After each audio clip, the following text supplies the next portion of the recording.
Harrison. There'll never be no comparison. You're live on the show. Sit back and have a listen.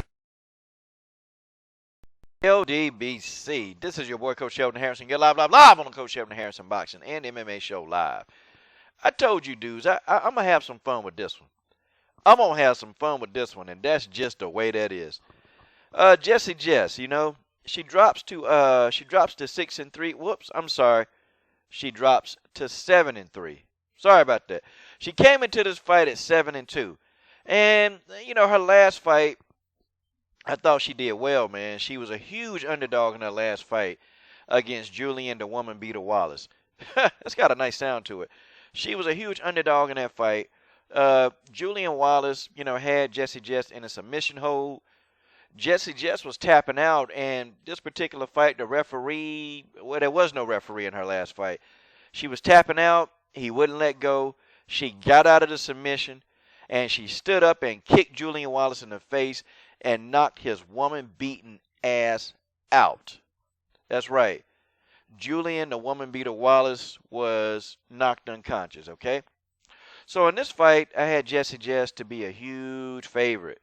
I had to be a huge favorite in this fight, and I thought she would win this fight. But as to my surprise, Jessy Jess lost the fight, okay? Actually, Pam Sorensen actually had an easier time fighting Jessy Jess. I mean, it was pretty easy for Pam. What Pam did was she kept a jab in Jessy Jess's face. And so that caused Jessy Jess, you know, really to keep resetting her offense. Like, every time Jessy would try to commit and doing some offense, she'd have to reset because Pam Sorensen put the jab in her face. And then so Jessy, when she realized she really couldn't stand with Pam like she wanted to, she tried to take Pam down. Which, you know, it was working, but then Pam had this little uncanny ability. It'll look like Jessy Jess got the better of the takedown, but then Pam Sorensen would just roll her hips around and be back on full mount. Like, it was kind of unique what Pam kept doing to her, man.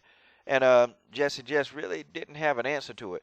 Now, there were moments in the fight where Jessy Jess, I thought, was landing some really, really good counter punches, man. And I think that's part of her game, man. She probably need to work a little more because she's actually got it, man. It's just, man, Jessy Jess had a huge problem finding her range. And since Pam Sorensen had the longer reach, you know, Jessy Jess kind of found herself having to, you know, try to get on the inside, which it was tough, man. And she didn't have any kind of, you know, she wasn't doing anything to really get on the inside. She would throw a jab, but yeah, the jab was more just for range, man. Like, you know, I was wanting Jessy Jess to throw some feints, man, to maybe feint to the body and make Pam Sorensen drop that guard, and then she can come in with an overhand right, you know? I was thinking that Jessy Jess would do some things like that. Or, you know, like I was wanting Jessy Jess to throw a lot of low leg kicks, man, to set up some stuff. And she didn't do that, man. Pam Sorensen just kept walking straight ahead, man, the whole time. Really, Pam didn't have a lot of technique. Really, Jessy, in my opinion, has better technique, but it's almost like she didn't really know how to apply those techniques to beat Pam Sorensen. That's what it seemed like. It just looked like, man, she didn't do it.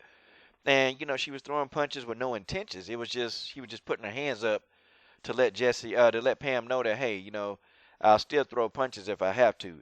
It was that kind of mentality, man. So I'm like, God, dog, you know, like Jessy needs to work on a couple of things, man. She really do. I think that she does better against pressure fighters. You know, on the video I see of Jessy Jess, a pressure fighter will make Jessy Jess come out and actually have to battle. And that's where she shines at. But when you're fighting a tactical fight, Jessy Jess don't have the skill set to fight a tactical boxing type fight. She don't have that, man. Because her striking is not that good. Her kicks are okay. Her ground game and her takedowns are average. But, I mean, you know, hey, it's safe to say, man, that, you know, Jessy Jess still got a lot of growing to do. And I don't think she's a horrible fighter. I just think she's really average. But she was good enough to beat the woman beater's ass right there, Mr. Jullian Wallace. And let me tell you something. Let's just erase out this. And shout out to Jessy Jess for beating this clown. Let's get him out of the picture. Let's erase this clown out of here. Because this guy is a clown, okay? And I never like him. I never like him. And I tell you what, I hope he get knocked out again in his next fight. Okay, and Ashley Evans Smith, you are a fool. What are you thinking dating this clown? This clown beats women, okay, Ashley? And I tell you this right now without a shadow of a doubt. Okay? He's going to do the same thing to you. You mark my words. But this is your boy, Coach Shelton Harrison. What are you dudes waiting on? Subscribe. I'm done.